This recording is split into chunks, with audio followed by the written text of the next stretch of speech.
with Alan Rose. And welcome back, everyone. The big story today, as expected, has been the big-time warm-up in temperatures. I'll get to that here in just a minute, but also still seeing some scattered thunderstorms across the Centennial State. Some right now on the southeastern side of town up towards Denver and Parker, but most of the action out here across the eastern plains, this right here in Lincoln County, moving towards Kit Carson and Cheyenne counties.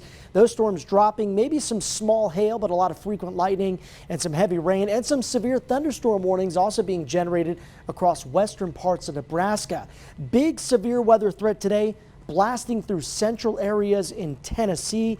You can see all these orange boxes are severe thunderstorm warnings, and we have seen some embedded tornado warnings within that supercell line of thunderstorms. Temperatures continue to rise here as we head towards the 5 o'clock hour. Colorado Springs just shy of 80 degrees this afternoon.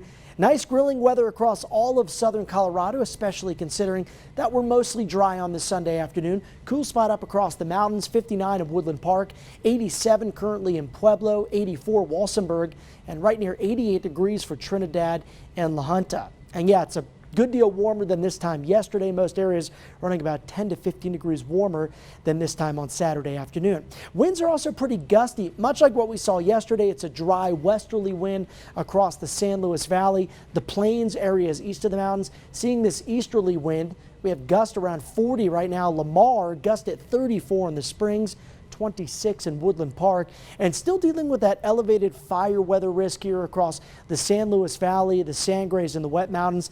Today's red flag warning, though, has extended across southern stretches of I-25 thanks to the windy, dry conditions. Relative humidity values in these areas down under 7%. And for Alamosa, setting records again. This is the 8th consecutive day that we've set or tied a record. Today's unofficial high, 81 degrees, beating the previous record of 79. Getting you caught up on your forecast here locally.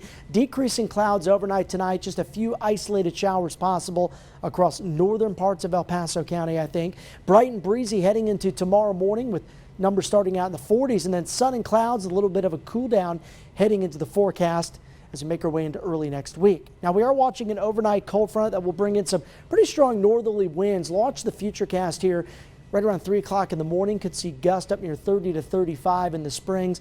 Probably a little bit stronger than that for the plains. And then a second surge of wind expected during the maybe mid to late morning hours on Monday. So we're watching a few cold fronts that have moved through. That's going to knock temperatures down.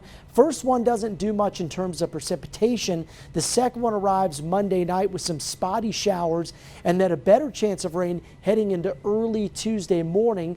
Then the clouds thin out, dry conditions return heading towards Wednesday and Thursday of next week. And this really brings in a big variety temperature-wise. You can see overnight lows tonight, fairly mild, dropping down to the 40s and 50s. Even with some cooling tomorrow, temperatures still above average for this time of the year. Further cooling expected on Tuesday. That's going to be one of the cooler days. Friday as well, mostly dry conditions heading into the next work week.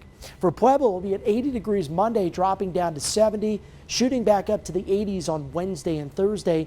Nice and refreshing on Friday with highs in the 60s. Canyon City temperatures up and down here over the next 7 days. Best chances for rain coming in Monday night to Tuesday morning. And at Woodland Park, also watching some showers in your forecast Monday night to Tuesday morning. And then chances for thunderstorms coming back by next weekend. Send it back to you, Andy.